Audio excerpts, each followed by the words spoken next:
Oh my God, it's Friday. It's the after show. Welcome back, friends and neighbors, to the Geeks and Company. My name is Jeff, aka Boromir, for today. Joining me this week, as she has the past 5 weeks, is editor Megan, otherwise known as That Valkyrie Girl. Megan, how are we today? I am wonderful. Thank you for asking. Megan, did you watch this week's episode? How do you feel overall about this week's episode? Especially in compared to last week's episode, which I think we both agreed was a real banger. I would say last week was a real banger. I still liked this episode. I feel like it was stretched a little bit thin as far as trying to cover a lot of things, because I think there was only one set of characters that we didn't really see, whereas previously they've kind of been splitting it like 50-50 episode to episode. Mm-hmm. They packed a lot into this one. If there's anything about this episode that you did particularly like or didn't like, and we didn't cover it here, please put it in the comments below. And if there's anything that we missed in last week's episode that you wish we had talked about, also put that in the comments, and we'll make sure we try to catch up with those at some future after show date.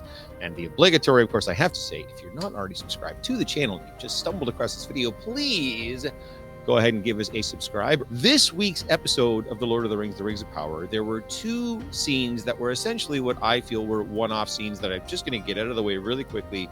We did get a catch-up, which we didn't last week, with Gandalf and Tom Bombadil, as well as Nori, Poppy, and what they're doing with the Stewards. There was one scene for each. I mean, they did try to tie these two little plot threads together by Gandalf having essentially what looked like a force vision of whatever's going on with Nori, or what's going to be going on with Nori and Poppy. But it does feel like even those two narratives are getting further and further apart instead of... Yeah, they tried to bring it back a little bit by having them both talk about each other, but it didn't. I'm glad it was just quick scenes.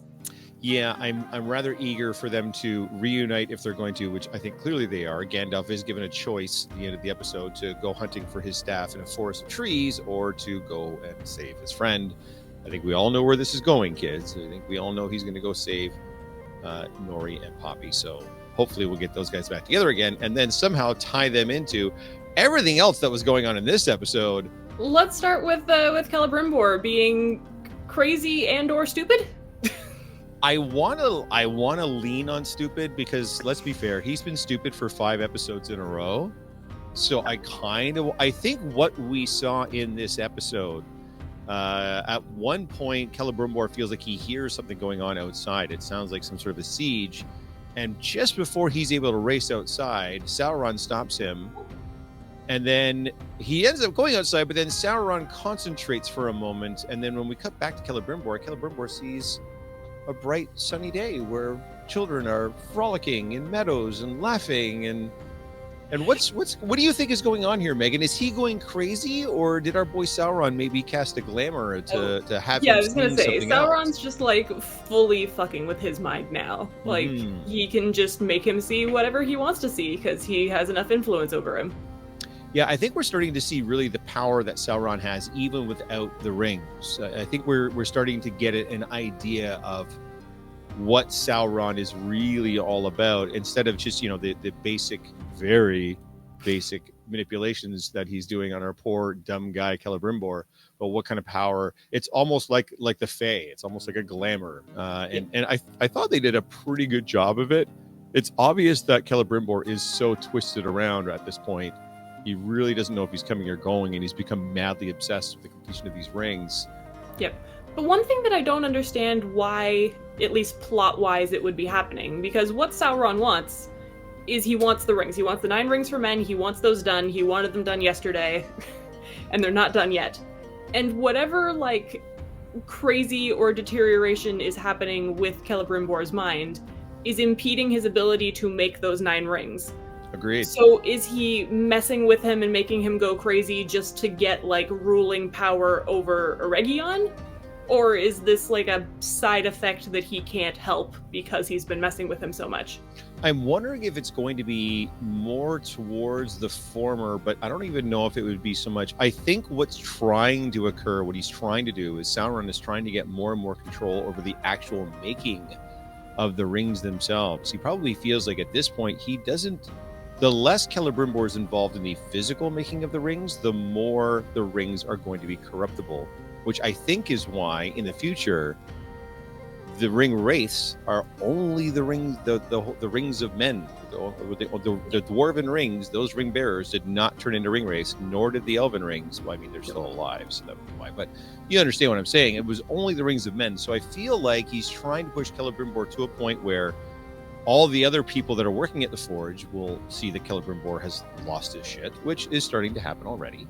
Yep. And it's going to give him an excuse to get in there and really just make the rings himself. Still credit Celebrimbor so that it will give them credibility throughout the realm, but then the rings of men are going to be that much worse than the dwarven rings. I think we should probably shift before we get to the dwarven rings. Let's talk about what's going on just outside of Eregion.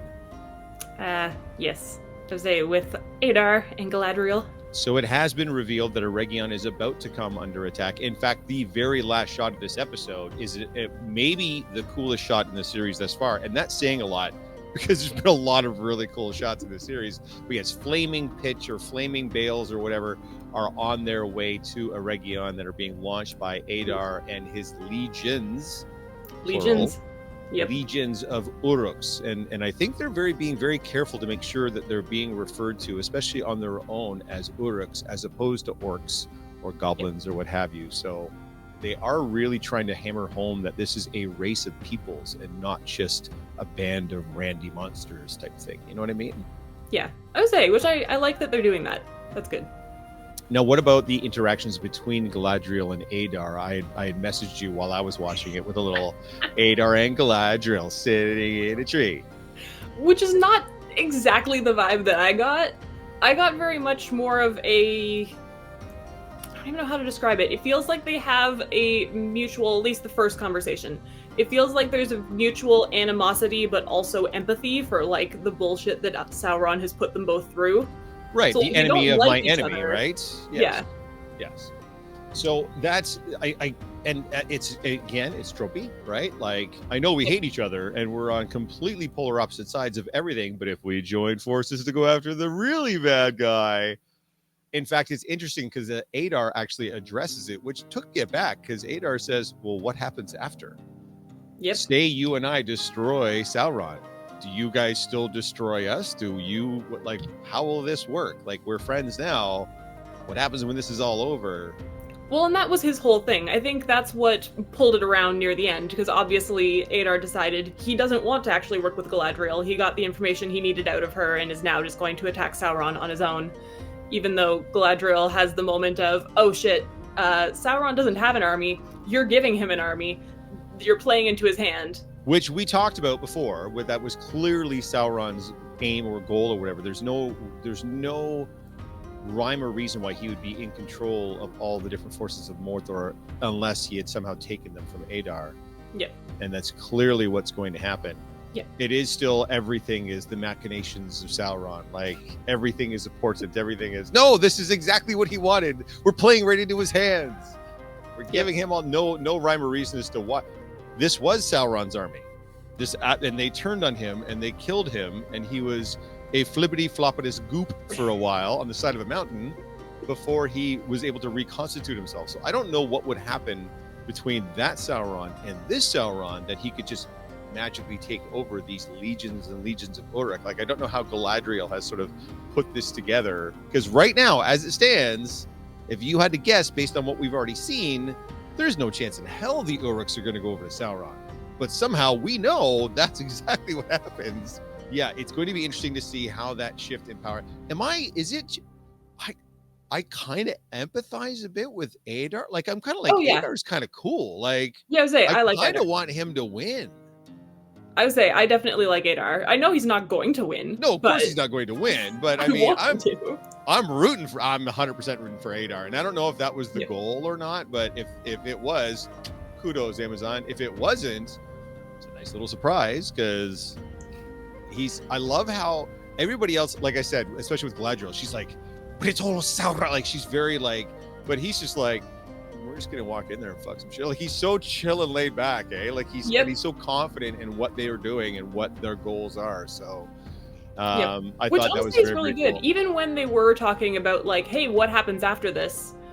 The, like, matter-of-factness and him not kind of falling for the easy, or going for the easy route of accepting the aid of the elves because it Right. would make this attack easier. Because he knows that it's not going to go well for his people in the future. So he's Right. like, there's no way that you're just going to leave us in peace and let us have Mordor, Yes. because you hate us. This is our chance to take Eregion and hold it for us. Yep. Right? Thanks for the info. You go back over there.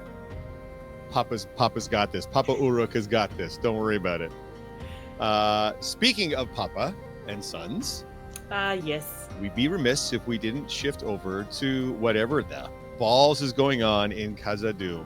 Oh, The poor dwarves. it gave me so many emotions.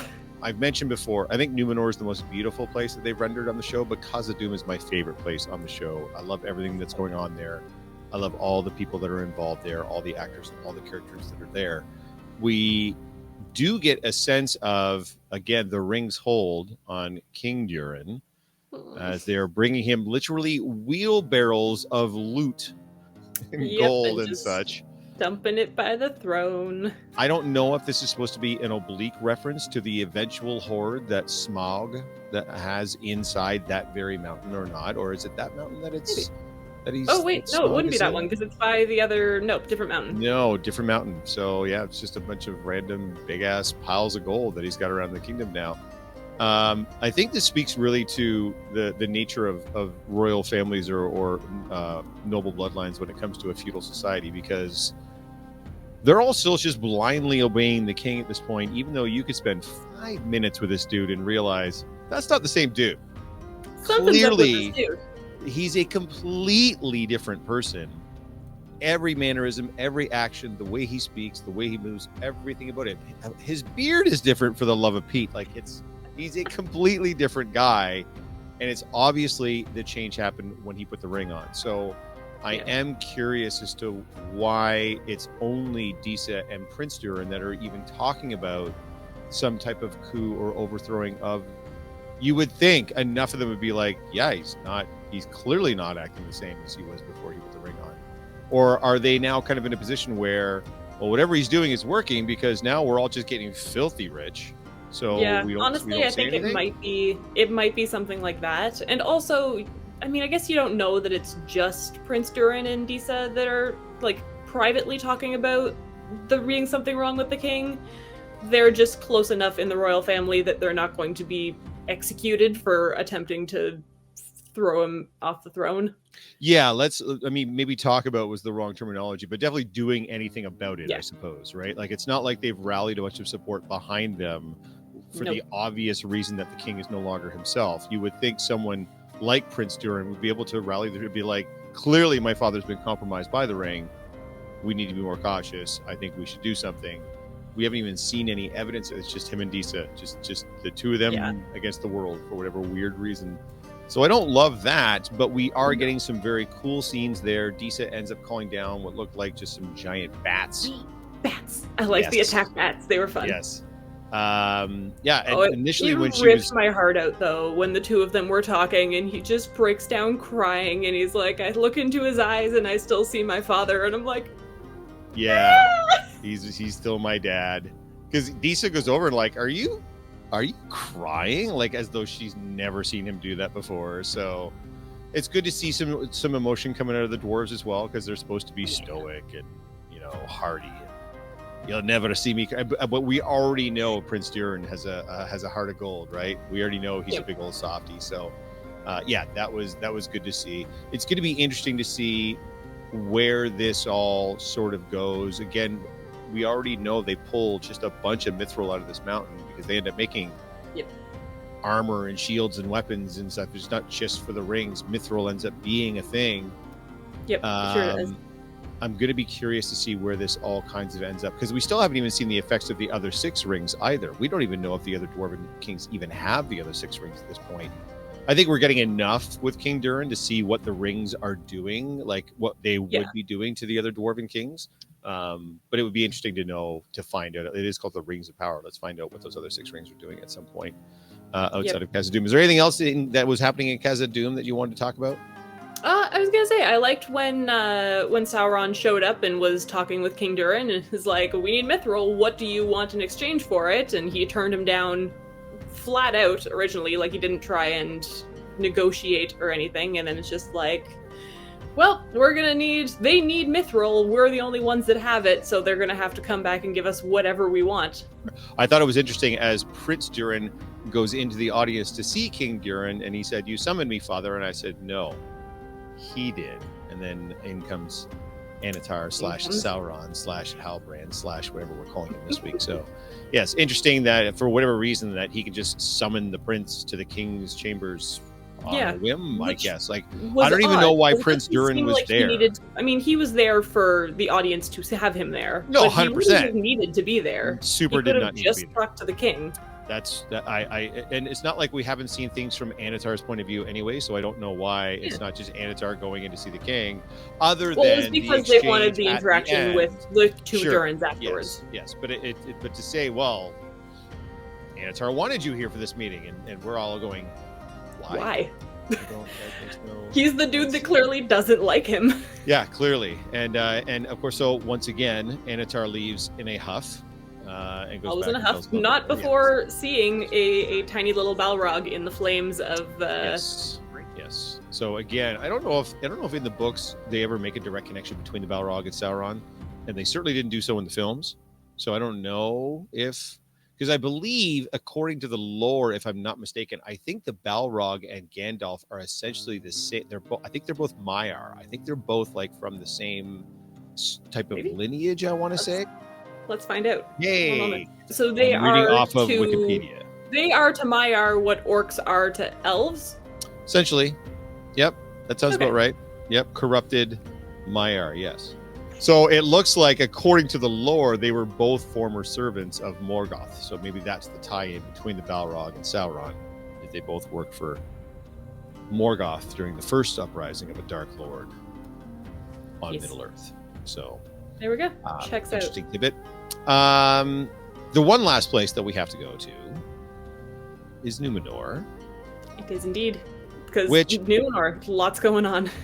Lots going on, but same thing, kind of after the first season, it feels like whatever is going on in Numenor is moving further and further away from whatever the main plot line or whatever the main story is. When the Numenorians came over to the Southlands and helped fight and all of that jazz, like that at least kind of tied some of those things up together.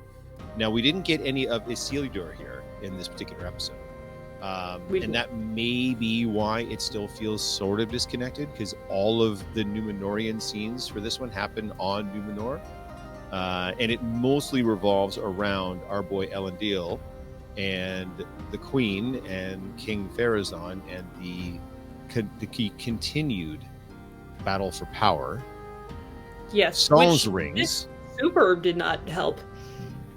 No, it really didn't. Elendil is essentially given a chance to be set free as long as he repudiates his crimes and names Pharazôn the true ruler of Numenor. Well, he does the first, but he's like to the second one and says, no, the queen is the true ruler. And so he is sentenced to death by ocean. And death by ocean, death by sea monster. By sea monster. So he would be judged by the Valar, and they would which essentially are the gods, the old gods of Middle Earth, and they would decide if he was innocent or guilty on whether or not a sea creature would eat him. And they use giant horns to summon said sea creature, which, if you're not getting Clash of the Titans vibes and release the Kraken, you're not getting that vibe. I don't know what you're watching, because you're not watching the same show I'm watching. At the last possible second, before he's to be tossed into the sea to be judged either innocent or guilty by the Valar via Kraken, the queen shows up, walks down a flight of stairs, because clearly this bitch can see, and then she's just playing everybody. She says, no, you are doing this on my behalf, so I shall take your place. And without consulting the book, the three conspirators kind of look at each other and go, yeah, this sounds about right. And it's like, yep, we've got to let her do it. They toss her into this pool that is somehow connected underneath to the main ocean, and then we do see the Kraken. And the Kraken, by the way, when they put her into this pool and she's treading water, I shit you not, she's looking around. She's literally moving her eyes and looking around. I'm like, I swear 90% of the time the actress just forgot she was supposed to be blind. It's such a weird, like, I almost was hoping. So sorry for those of you that seen it, you know what I'm talking about. She gets pulled under the water. She's just kind of chilling there with the great beastie, and then inexplicably she is spat out from the water back up onto the dry land. And for a brief second I was like, please let her have her sight back so we can stop this terrible pantomime that's happening here. No, doesn't matter, because as soon as she gets spat out by the Kraken, everybody's like, oh yeah, no, totally, she's the queen, absolutely. They start calling her queen this and queen that. Yeah, the Queen of the Sea, which is not going to make anything else. It's not going to settle down anything there. This is just going to make it a bigger problem. She couldn't just leave well enough alone and let Elendil go down and go sleep with the fishes, as the gangsters would have said back in the day. Yeah, I don't know. Queen of the Sea. I think the telling thing here is Elendil actually says it earlier in the episode. He said it all the way throughout season 1. The sea is never wrong. Although one key thing does happen towards the end of the episode in the Númenórean part, and we talked about this, I think, on last week's episode. Something is going to play a very key role, I think, in the events moving forward. That may be the thing that sort of starts to tie some of these threads together. I was going to say, because the little elf sphere, Pharazôn got his little fingies on it, and he saw Sauron.